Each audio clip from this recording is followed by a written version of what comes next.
शादी के 3 साल बाद आज उन्होंने बातों ही बातों में किसी बात से नाराज होकर सबके सामने कहा, तूने आज तक किया ही क्या है? सिर्फ घर का खाना बनाना और बच्चों को संभालना, और वह भी ठीक से नहीं कर सकी। बच्चे भी तुम्हारी सुनते कब हैं? वो अपने मन की ही तो करते हैं। इतने सालों में तुमने उनको कुछ नहीं सिखाया, तभी इतने बिगड़ गए हैं दोनों बच्चे। अपने पति की ऐसी बात सुनकर आज पूरी रात सुनीता को नींद नहीं आई। सुनीता सोचती रही, रोती रही और बुदबुदाने लगी, सच में मैंने आज तक किया ही क्या है? अगर मैंने आज तक इस घर के लिए सच में कुछ नहीं किया, तो अब मेरा यहाँ रहने का कोई मतलब नहीं। कहाँ जाना है पता नहीं, मगर बस अब और नहीं। ये सोचते हुए सुनीता अपने पति विशाल को एक चिट्ठी लिखने लगी। मैंने आज पूरी रात सोचा कि तुम शायद सही कह रहे थे। आज तक मैंने किया ही क्या है? कौन हूँ मैं? क्या है मेरी पहचान? चाहती तो थी मैं भी आसमान में उड़ना, मगर उड़ने से पहले ही मेरे पंख काट दिए गए। सपना देखने से पहले ही सपना तोड़ दिया गया।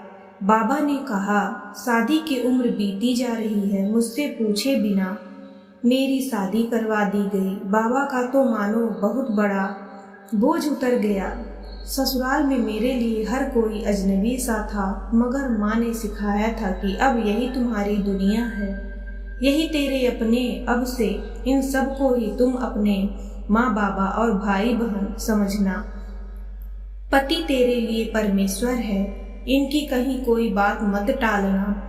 सबको प्यार दे के अपना बना लेना। माँ की बात मान के मैंने सबको अपना बनाया। मुझे क्या पसंद था और क्या नापसंद, इसके बारे में कभी सोचा ही नहीं। इतना लिखते लिखते उसकी आंख डबडबा उठी, अक्षर सिल मिलाने लगे। चश्मा उतार कर आंखें पोंछी, फिर लिखना शुरू किया।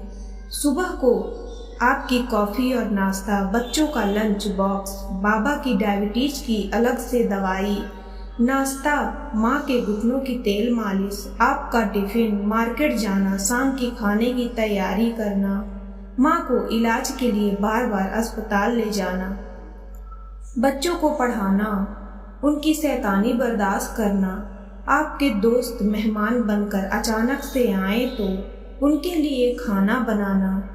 बस इतना ही तो किया मैंने, और क्या किया।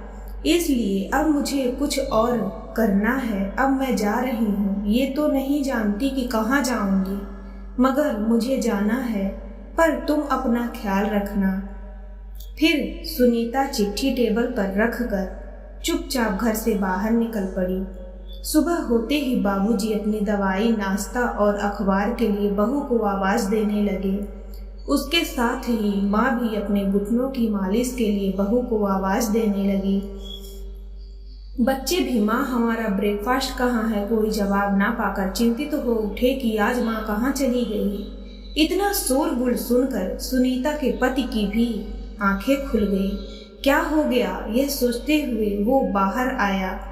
इतना शोर क्यों मचा रखा है सुबह सुबह? पापा देखो ना, माँ कहीं नहीं दिख रही। हमको कॉलेज जाने में देरी हो रही है, अभी तक ब्रेकफास्ट भी नहीं किया।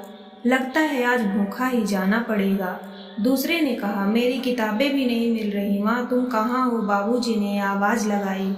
बहू जरा देखो तो मेरा चश्मा किधर है? माँ आवाज़ लगा रही थी, बहू मेरे मालिश की बोतल और दवाइयाँ कहाँ हैं? सारा घर जैसे बिखरा हुआ था। सुनीता का पति जोर से चिल्लाया, सब लोग चुप हो जाओ, मैं देखता हूँ वो कहाँ है। यही कहीं होगी, कहाँ जाएगी? वो सुनीता को फ़ोन करने लगा, मगर उसका फ़ोन तो कमरे में टेबल पर ही पड़ा हुआ था।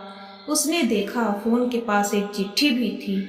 उसे आश्चर्य के साथ बेचैनी भी होने लगी। उसने जल्दी से चिट्ठी खोलकर पढ़ी। चिट्ठी पढ़कर ही उसे याद आया कि उसने कल शाम अपनी पत्नी का कैसे अपमान किया था, वो भी सबके सामने। उसे अपनी गलती का एहसास हुआ। वो उससे माफ़ी मांगना चाहता था, मगर कैसे, उसका कोई अता पता नहीं था। उसने उसके मायके और उसकी सहेलियां सबको फ़ोन करके पूछा, मगर किसी को नहीं पता था कि वो कहाँ है, किस हाल में है। घर में कोहराम सा मच गया था। बाबूजी और माँ तो जैसे अचानक ही और बूढ़े हो गए थे। उनकी दवाएं, उनका तेल, उनका चश्मा, सब कुछ जैसे भूल गए थे। उनकी भूख प्यास भी बंद सी हो रही थी। बच्चे घर से बाहर ही नहीं निकल रहे थे। बच्चे अचानक जैसे बड़े हो गए थे। मजबूरी में वे घर का काम संभालने लगे थे, मगर बहुत सारी चीजें उनको मिल ही नहीं रही थी। सुनीता के पति का दिमाग ही काम नहीं कर रहा था। वह करे तो क्या करे और जाए तो कहाँ जाए। पुलिस में रिपोर्ट करने में भी बात फैलने से बदनामी का डर था, मगर रिपोर्ट तो करना ही होगा। उसने सोचा कि एक बार ससुराल वालों से बात करने के बाद ही पुलिस में सुनीता के गायब होने की रिपोर्ट देगा। बिना नहाए धोए भूखा प्यासा वह बदहवास सा अपनी ससुराल जा पहुंचा। ससुराल वालों ने उसकी हालत देखकर उसकी बात को गंभीरता से सुना। उसे बात करते करते आंखों से आंसू बहते देख सुनीता से नहीं रहा गया और वह सामने आकर खड़ी हो गई। सुनीता का पति जैसे नई जिंदगी पा गया हो और उठकर उसका हाथ पकड़कर उसे भरी आंखों से देखने लगा। विशाल ने सबके सामने सुनीता से अपनी गलती की माफी मांगी और वापस घर चलने को कहा। नारी का दिल तो वैसे ही बड़ा होता है, इसलिए वह अपने परिवार को कैसे अकेला छोड़ देती। सुनीता ने विशाल को आंखों ही आंखों में माफ कर दिया और पति के साथ चली आई। घर में सब लोग बहुत खुश हुए। सबको सुनीता की कीमत का पता भी चल चुका था। अब सभी सुनीता को काम में मदद भी करने लगे थे। अब सारे काम का बोझ सिर्फ सुनीता पर नहीं था।